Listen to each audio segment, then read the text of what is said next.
pernikahan Nabi dan umat Islam, dari kota Mekah ke kota Madinah. Atas keyakinan dan iman yang teguh, kaum muhajirin dan ansar bersatu, rela berkorban harta dan nyawa demi menegakkan Islam tercinta.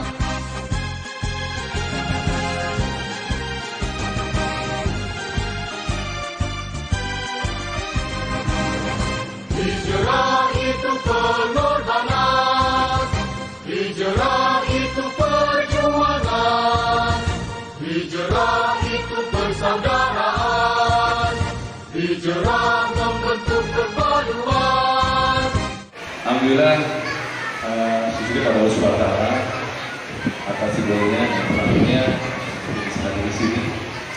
Dan kami mohon izin mewakili Bapak Kapolda Metro Jaya, Bapak Pak Imron, dan mohon maaf Pak Kiai, Bapak beliau tidak bisa hadir karena ada kegiatan yang saat ini juga masih melaksanakan rapat di Mabes Polri. Dalam rangka mensikapi fenomena situasi yang saat ini terus berkembang. Jadi mohon maaf kalau beliau tidak bisa hadir. Mohon izin mungkin tidak terlalu banyak yang disampaikan, tapi sudah banyak dari Pak Kiai Fuzi, mungkin dari beberapa Kiai, dan juga dari Pak Kiai Ali Subasi. Kami bisa hadir di sini, dan juga saat ini juga kita tiba pada tahun baru Islam ya, pada Syria. Dan tentunya kita bersama-sama untuk bagaimana memasyarakatkan tahun baru Islam ini. Karena mohon maaf, masih banyak generasi muda, khususnya bahkan umat muslim pada umumnya yang belum mengetahui tahun ini tahun baru Islam. Dan alhamdulillah saat ini di Pondok Pesantren Tansutul Mutaimin dilaksanakan tahun baru Islam. Jadi semoga kegiatan Rabiul Akbar ini bisa memberikan pengaruh yang baik kepada khususnya wilayah Depok dan lebih khususnya wilayah Cipayung.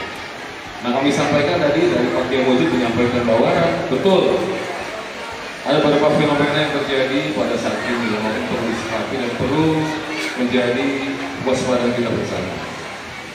Khusus di Tayang, mungkin Bapak Ibu sekalian, khususnya ibu-ibu di medsos banyak beredar saat ini lebih banyak di Tayang bukan masalah kegiatan lain, tapi lebih banyak kegiatan kesenisonya. Betul ya Pak? Namanya SCBD. Sudirman, Citayam, Bojonggede, Depok. Amin ya. Nah, coba nanti dikemas, insya Allah kita juga akan lapor Pak Kapolres, Pak Kapolda. Siapa tahu dengan hidayah kita bersama, anak-anak yang tadinya ikut kesan sore itu bisa hijrah. Yang tadi pakai baju-baju yang mohon maaf, yang tidak sesuai syariat Islam, kehabisan bahan, ya, bajunya hanya sebelah, belakangnya kelihatan, bahkan baju sudah bagus, celana sobek-sobek. Insya Allah dengan hidayah kita bersama dan tanggung jawab kita bersama bahwa anak-anak ini harus kita selamatkan. Karena fenomena mohon maaf yang terjadi banyak nauzubillah bidalik yang kejadian LBG kita dimulai banyak. Makanya sepakat terima kasih pemerintah dengan dibantu polisi dan TNI Polri dipindahkan. Maka saya itu sudah tidak ada. Terima kasih. Insyaallah mudah-mudahan nanti ke depan kita jalan bersama dan mudah-mudahan kita yang nanti ke depan terkenalnya dari masalah religi, anak-anak sore dan sebagainya. Amin, Pak ya. Itu yang pertama. Kemudian kami juga mohon ya untuk adik-adik khususnya adik-adik yang di pondok pesantren, adik-adik khususnya yang anak ini bersyukur ada di pondok pesantren. Masih banyak ada anak kita yang tidak diselamatkan, terpengaruh narkoba, terpengaruh bahkan juga radikalisme, bahkan juga Citayam seperti itu. Jadi alhamdulillah ibu-ibu kita jaga bersama pondok pesantren menjadi tempat yang paling aman, paling bermanfaat dan paling memberikan hidayah pada anak kita. Insya Allah mudah-mudahan kegiatan Rabiul Akbar ini sekali lagi memberikan pertanda baik khususnya buat wilayah Depok, wilayah Jawa Barat, juga wilayah Indonesia. Dan mohon maaf saat ini memang banyak sekali masih ada indikasi kelompok-kelompok yang ingin memecah persatuan negara Indonesia. Sepakat, terima kasih. Mudah-mudahan Allah SWT memberikan barokah bagi kita semuanya. Dan kita doakan Muslim menjadi pemersatu bangsa dan Indonesia terhindar dari bersatu. Assalamualaikum warahmatullahi wabarakatuh. Tapi bagi kita ketika memperingati tahun Hijriah itu bukan sekedar romantika sejarah. Apalagi seperti peringatan tahun baru Masehi yang kita nggak punya kaitan sejarah. Memang gemaknya selalu berbeda. Kalau tahun baru Miladiyah itu semangatnya semua orang ikut terlibat. Tapi kalau tahun baru Hijriah hanya komunitas-komunitas tertentu saja. Kalau tahun baru Miladiyah nenek-nenek pakai ikut niup trompet segala. Segala persiapan dari siang sudah dibuat untuk menyambut pergantian tahun. Macam-macam, yang punya duit ikut nyewa villa atau naik masuk ke hotel mewah. Yang nggak punya duit pokoknya yang penting judulnya merayakan. Ada yang bakar ikan, ada yang bakar ayam, ada yang ayam orang dia bakar aja, ada. Yang penting judulnya rame. Ya memang nuansanya hura-hura. Tapi kalau tahun baru Hijriah, saya bilang tadi ini bukan sekedar romantika sejarah, tapi ada uswah di sana, ada qudwah di sana, ada keteladanan di sana, ada contoh yang harus kita ambil spiritnya. Spiritnya bu, spirit, bukan cepirit. Spiritnya, semangatnya itu tergambar pada ayat Al-Quran surah Al-Hasyr ayat 8 dan ayat 9 tentang dua komunitas besar pendukung dakwah Nabi, yaitu kaum Muhajirin dan Ansar. Yang Allah sebutkan, dan ini menjadi pujian dari Allah Subhanahu wa Ta'ala dari sikap orang Muhajirin di ayat 8 dan ayat 9, sikap dan perilaku orang Ansar. Allah yang bilang di sana, lil fuqara'il muhajirin alladziina ukhriju min diyarihim wa amwalihim yabtaguna fadlan min Allah wa ridwana wa yansuruna Allah wa rasulahu ulaika humus shadiqun. Ayat ini sebenarnya ngomongin masalah fight, tapi poinnya bukan di fight. Ketika Allah menyebutkan al-muhajirin alladziina ukhriju min diyarihim wa amwalihim, orang-orang yang harus meninggalkan negeri tumpah darah mereka dan meninggalkan harta benda mereka. Mereka tidak mencari apa-apa kecuali mencari keridhaan Allah Subhanahu wa Ta'ala, membawa iman mereka, menyelamatkan agama mereka. Dan itu resikonya bukan cuma sekedar pindah sebuah eksodus biasa, tapi eksodus berpindah ke satu negeri karena ingin menyelamatkan iman mereka. Tidak sampai di situ. Ketika Allah katakan mereka orang-orang yang telah berkorban dengan mengorbankan tumpah darah dan harta mereka, wa yansurunallaha wa rasulah, yang mereka lakukan dalam rangka membela Allah dan Rasulnya. Ini yang disebut dengan jihad fi sabilillah. Ini disebut dengan mujahadah fi sabilillah. Ini yang harus kita ambil hari ini. Ketika dulu para sahabat rela mengorbankan dunia mereka demi agama, apa yang terjadi pada masyarakat kita hari ini? Banyak orang yang meninggalkan agama demi mendapatkan dunia. Ini sudah terbalik posisinya. Maka sekali lagi, malu kita kalau melihat perilaku mereka dengan perilaku kita. Jauh sekali perbandingannya. Namun kita berkesempatan juga untuk merubah mindset hidup kita, bahwa tujuan kita adalah ridhonya Allah Subhanahu wa Ta'ala. Harus kita konkretkan.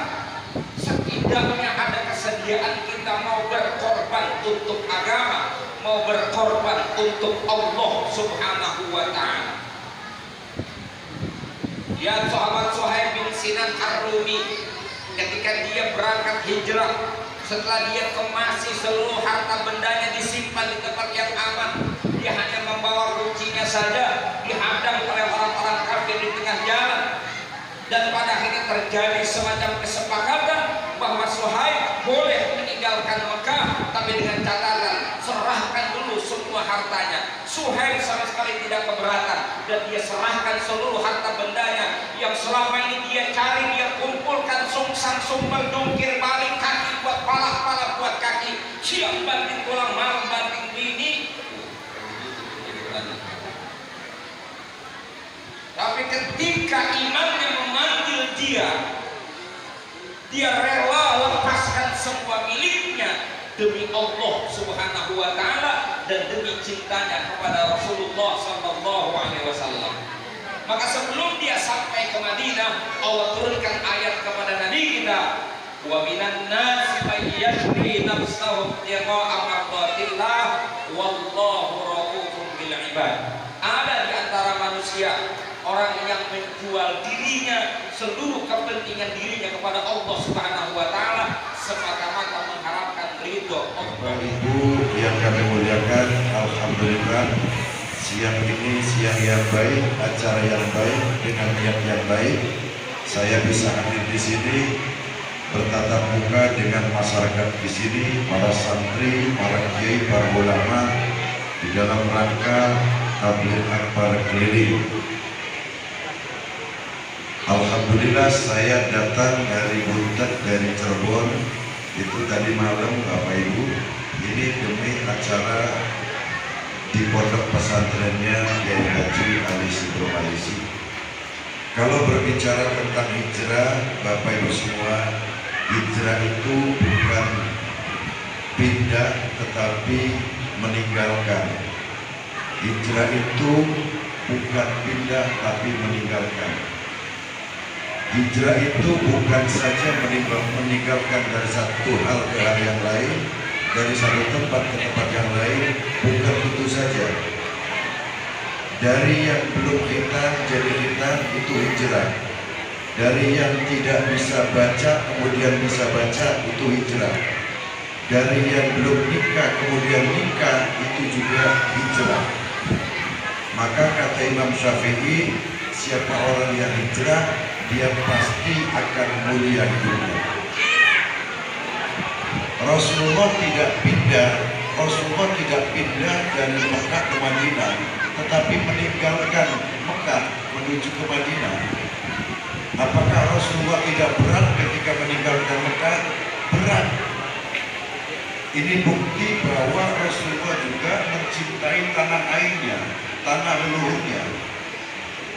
Ketika Rasulullah meninggalkan Mekah, beberapa kali Rasulullah itu berhenti kemudian menengok ke belakang melihat kota Mekah.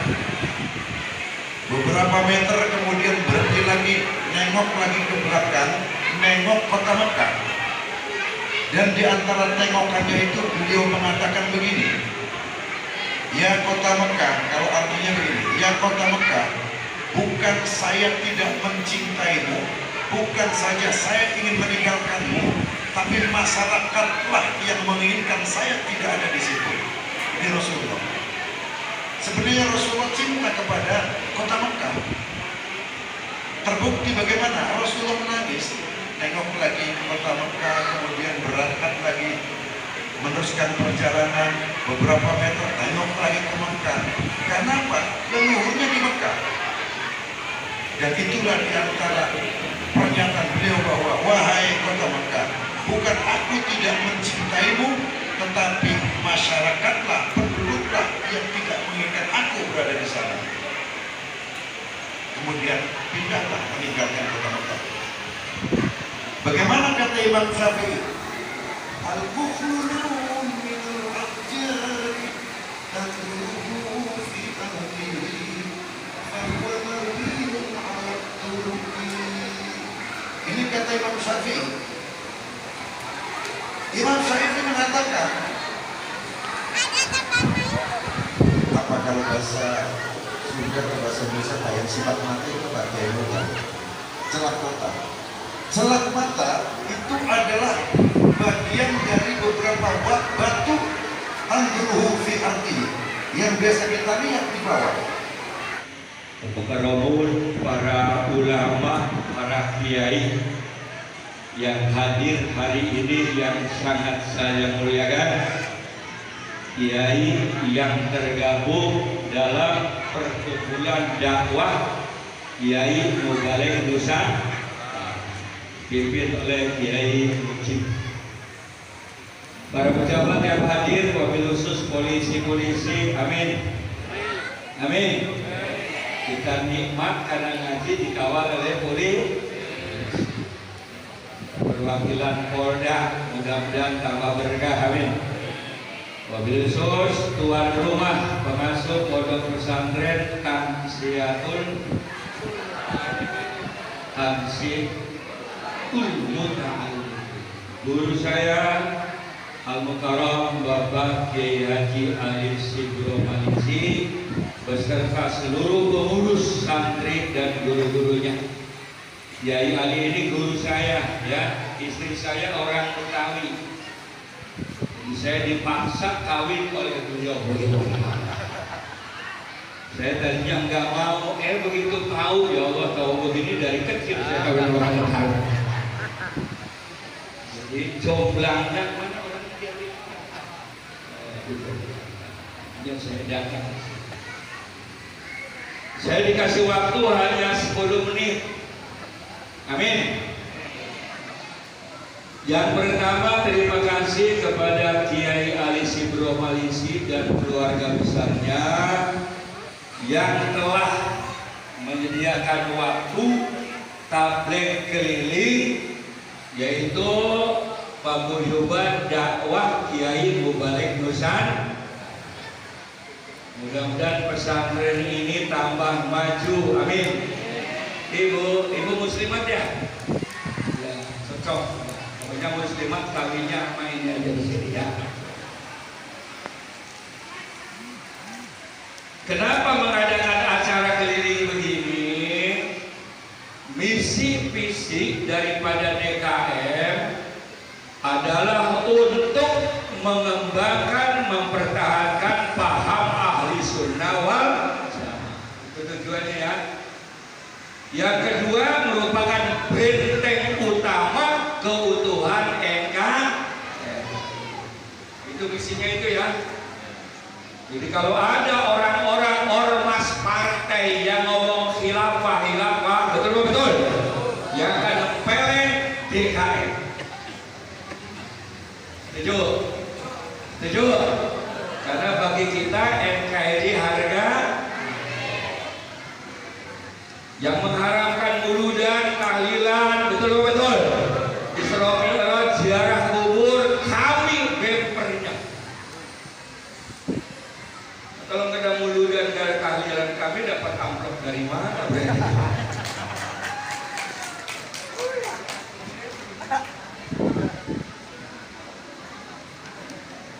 Makanya polisi-polisi nggak mendukung kita nih, mati jangan ditahlilin, amin.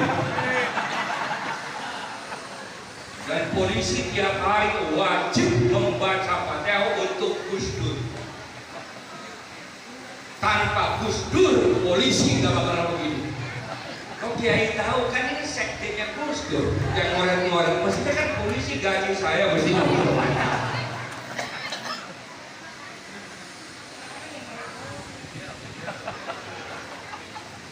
Mestinya kan ketemu Kiai kan Gus Dur pidatonya begini. Wabihi nasta'inu ala umurid dunia. Agama ini urusan kami, duit urusan polisi. Begitu. Udah segini aja ya. Jadi bapak-bapak, ibu-ibu, kalau pengen undang penceramah, amin. Kami ini grup 200 lebih, Jabotabek, Jawa Barat. Jadi undang yang begini-gini.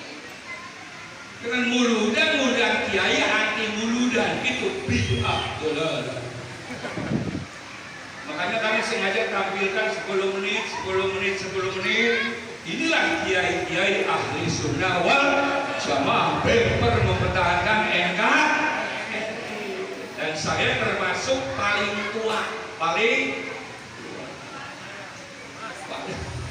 Nah ini jomblang saya, Kan bini saya kan cucunya itu nggak lama banget. Gimana cara supaya nurut guru, kasih undur, begitu ada yang mana?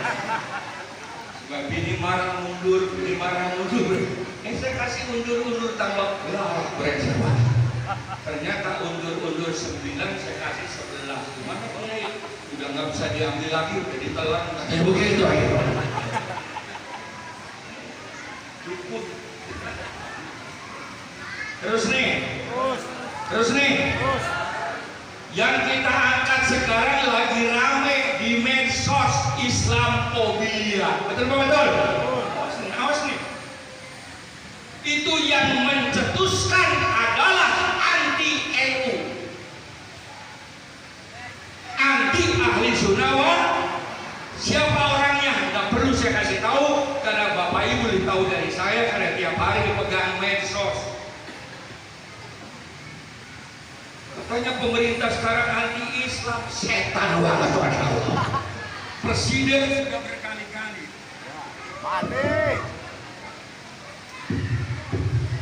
Hanya pemerintah Jokowi yang menghormati Hari Santri Nasi 22 Oktober, Hari Santri Nasional. Betul?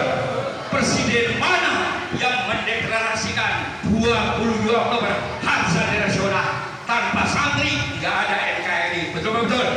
Tanpa Basim Asari santri nggak bakalan ada Pancasila. Makanya Pak Jokowi deklarasi 22 Oktober Hari Santri Nasional. Di mana anti Islamnya setan? Gak usah melotot begitu, kita kan sama-sama NU kan? Dari tadi saya dikerjain ke mujib, saya baru pulang dari daerah, belum makan langsung naik ke sini. Di sini nggak ada makanan. Begitu turun di sana banyak banget makanan. Mana nggak kualat kayak muda sama yang tua kayak sekolah. Untung sama-sama NU, jadi kita nggak boleh marah-marahan. Terus nih, sekarang keluar undang-undang pondok pesantren. Bahkan Pak Jokowi begitu tanda tangan pidato tahun 2030 yang mimpin Indonesia adalah alumni pondok pesantren. Tentara, polisi wajib menerima alumni pondok karena berakhlakul. Jadi itu yang ngomong Islamofobia, yang menentang di DPR undang-undang pondok pesantren. Siapa itu? Wahabi. Begini saya ngomong. Ciri-cirinya tahiyatnya begini. Takbirnya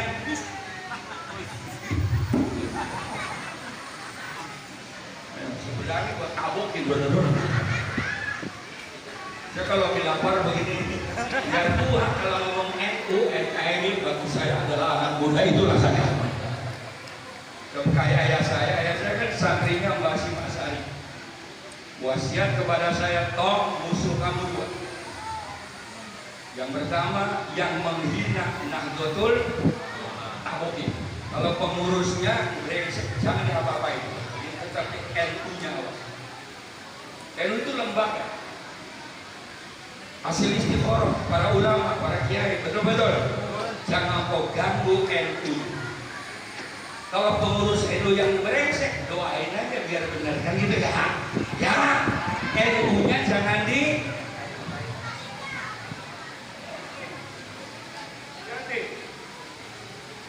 Bagi yang pengurus NU, wasiat dari Mbak Basim kan begitu.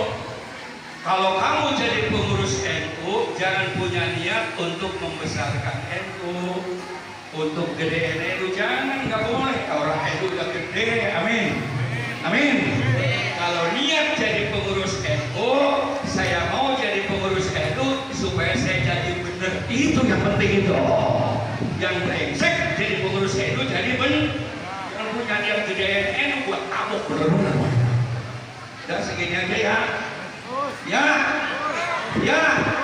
mana pemerintah kita anti Islam?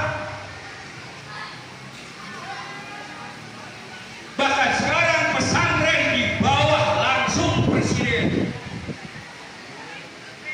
Setelah masukan dari kiai-kiai NU, setelah masukan dari mana-mana, termasuk dari UNESCO UNESCO itu lembaga pendidikan dunia yang berada di Amerika. Setelah meneliti pesantren bertahun-tahun, pidato bahwa lembaga pendidikan di dunia yang bisa membina santri, anak muridnya bermoral dan di akhirat masuk surga, sistem pesantren di Indo mengandung learning to be, learning to have, learning together, learning to do. Kata mereka begitu. Kehebatan pesantren, belajar agama langsung praktek. Anak kita di rumah, kapan habis maghrib ngaji? Begitu pesantren. Anak kita kapan sholat subuh berjamaah? Begitu pesantren. Kapan anak kita baca ratib kalau di rumah? Begitu pesantren. Belajar agama langsung praktek. Itulah pesantren di Indo. Yang kedua, pesantren di Indonesia bukan hanya agama tapi umum. Arifan biasri. Kayak di sini nih, Quran bisa, hadis bisa, Fathul Qarib bisa, Fathul Mu'in bisa, bahasa Inggris, matematik, fisika, biologi. Apa yang tidak ada di pesantren? Apa? Saya alhamdulillah punya anak laki-laki 5, 4 luar negeri. Ada Mesir, ada Yaman, ada Madinah, ada Sudan. Begitu pulang ke Indonesia, tidak ada yang bisa mengalahkan konsep pesantren di Indo. Anak saya di Yaman khusus kitab kuning. Anak saya di Mesir tafsir mulu. Kalau di Indonesia apa yang tidak ada? Nggak usah merokok, kita sama-sama enak. Ini sebetulnya pesantren model apa? Ya ini prototip. Kalau bukan edu gak tahu betul. Saya dapat wirid dari abah saya di Banten. Kalau kamu sedang amat diprototin baca di tengah hari, itu orang kencing terus-terusan. Kecuali NU katanya nggak mempan. Terus nih. Apa yang tidak ada di pesantren? Bahkan pesantren mewakili orang tua yang gak ngerti agama. Makanya saya kalau ceramah depan ibu-ibu, kenapa ibu mukanya keriput padahal masih muda? Karena tiap hari ribut sama anak. Betul? Punya anak 3 pagi-pagi, gong siap. Makanya keriput. Kalau pengen muda, pesantren kan anak 3-3-nya, insya Allah ibu awet muda, enggak ribut lagi dengan anak. Kau bisa kiai, kan anak lu ribut sama ustaz di pesantren goblok.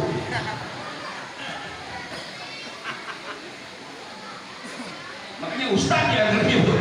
Mana ada ustaz di sini gemuk-gemuk cuma pengasuhnya doang, kurus gitu. Bener kan?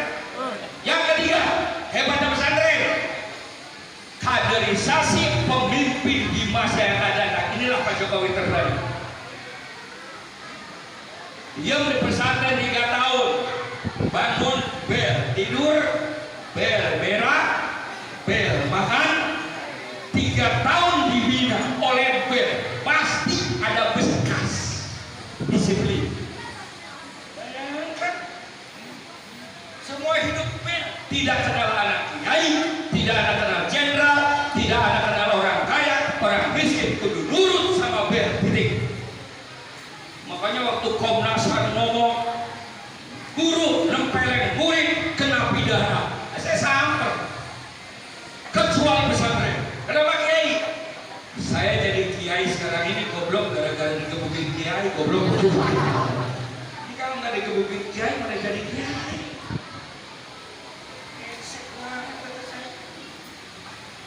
Dengerin. Kalau sekarang mukul santri kena pidana, urusan apa? So kata guru saya, jangan suka nilai anak lagi mondok, jangan. Nilainya setelah anak keluar dari pesantren. Kalau santri nakal, wajar. Saya juga begitu.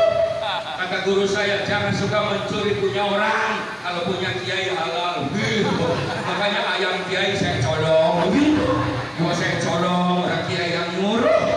Makanya saya punya pesantren 4. Santri saya kalau memang enggak biarin amat, gua juga begitu dulu. Asal pilih gua jangan dicolong. Ini yang nyuruh begini, ini polisi ini sekampung. Ah, dulu perjanjiannya kalau saya jadi kiai, dia jadi pejabat, saya minta duit sama dia begitu. Kalau ini kesini minta doa, ini sekampung ini. Cuman ayah saya biar profesor doktor, kamu jangan jadi pegawai negeri dulu saya. Enak kan jadi kiai toh. Ngomel pulang di amplopin. Begitu makanya saya awet muda, kenapa? Karena ngomel di amplopin tidak ada yang marah. Amin.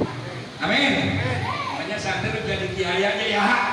Tapi presiden jadi kiai, gubernur jadi. Ini yang ketiga nih, kaderisasi pemimpin.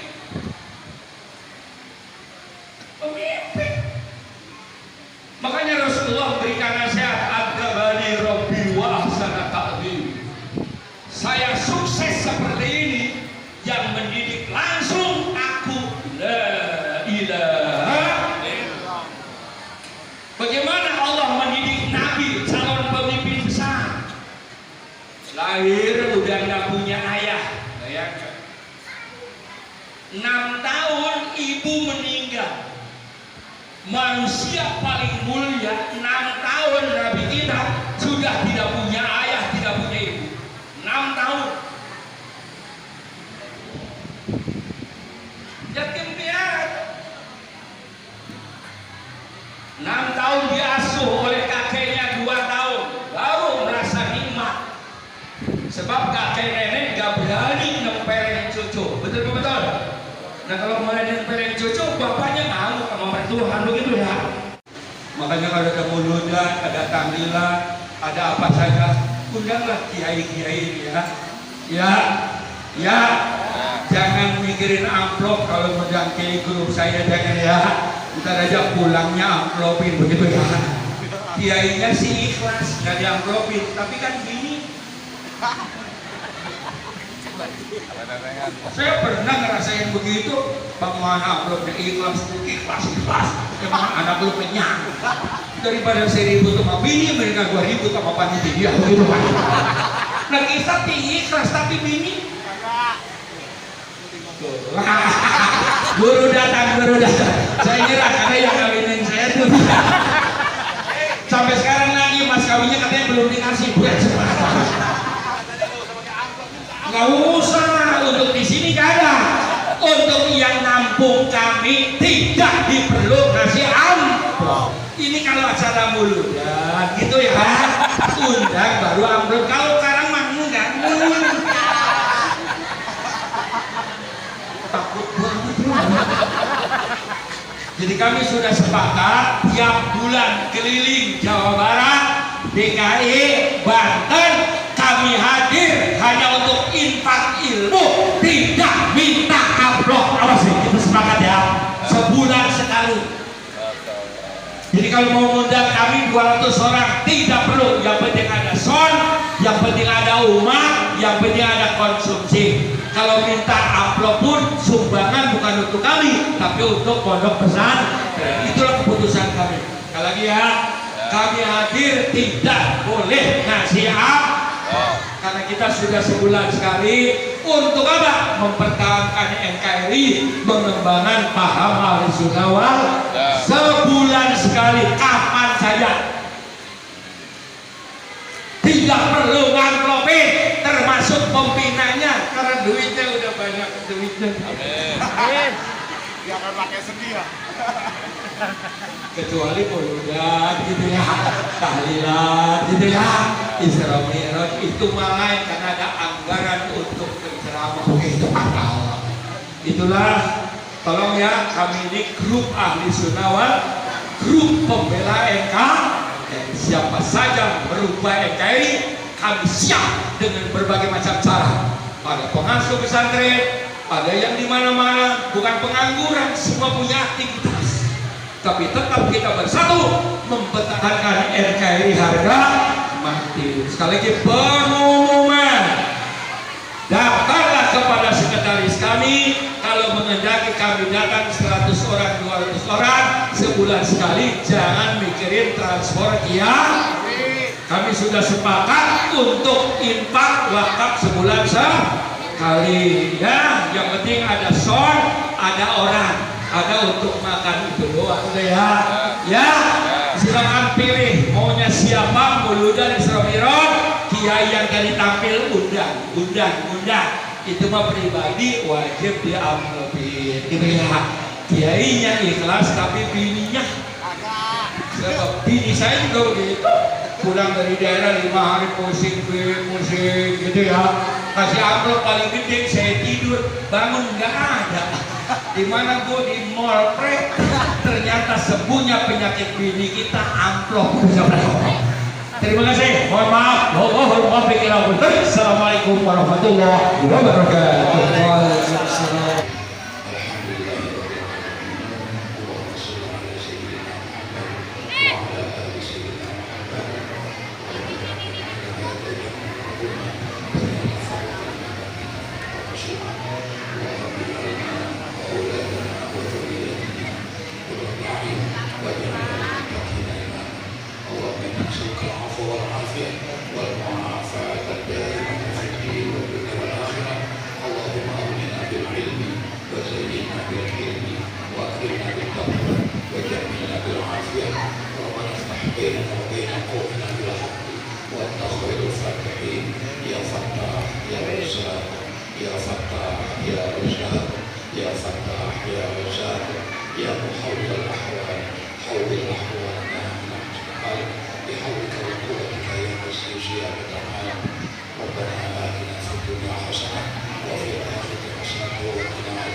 Assalamualaikum warahmatullahi wabarakatuh.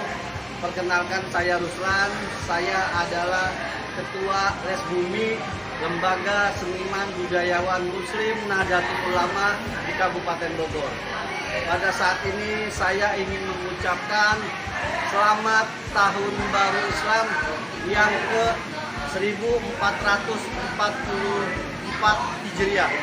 Mudah-mudahan di tahun baru Islam ini ukhuwah Islamiyah sesama kita bisa saling terjaga, saling terjalin. Mudah-mudahan kekompakan seluruh warga negara Indonesia selalu bersatu padu untuk membela negaranya. Terima kasih. Salam dari saya. Wallahu muwaffiq ila aqwamit thoriq. Wassalamualaikum warahmatullahi wabarakatuh. Assalamualaikum warahmatullahi wabarakatuh. Ya, selamat Tahun Baru Islam. Mudah-mudahan pada tahun 1444 Hijriah ini umat Islam Indonesia semakin jaya, semakin kompak, semakin bersatu dan menambah himmatul aliyah bagi kaum muslimin. Dan wabil khusus kalangan Nahdien, para ulama-ulama NU tetap sehat walafiat dan dijaga oleh Allah di dalam koridor Ahlus Sunnah wal Jamaah An-Nahdiyah. Terima kasih, selamat tahun baru. Assalamualaikum warahmatullahi wabarakatuh. Assalamualaikum warahmatullahi wabarakatuh. Saya Mas Bodo, Mas Pada Jawa Barat, Wakil Presiden Kabupaten Bogor, mengucapkan selamat tahun baru Hijriah 1444 Hijriah. Mari kita meriahkan tahun baru Hijriah sebagai tahun umat Islam dengan memberi manfaat dan menebar manfaat kepada sesama. Ya, hanya pesan Rasulullah, minat sebaik-baik manusia adalah yang bisa memberikan manfaat kepada sesamanya. Terima kasih. Assalamualaikum warahmatullahi wabarakatuh.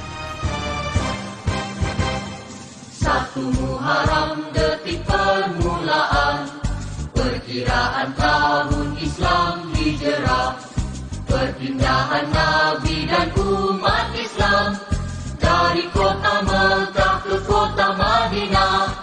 Atas keyakinan dan iman yang teguh, kaum muhajirin dan ansar bersatu, rela berkorban harta dan nyawa demi menegakkan Islam tercinta.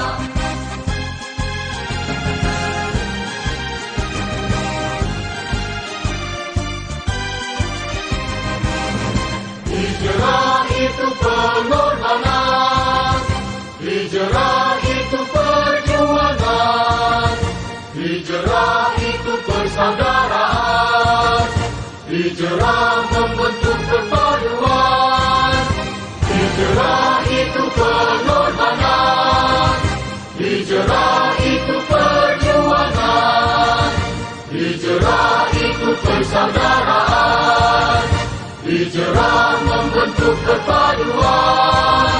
Oleh itu, mari semua kita sambut Ma'al Hijrah, tingkatkan semangat, tegakkan syiar Islam sepanjang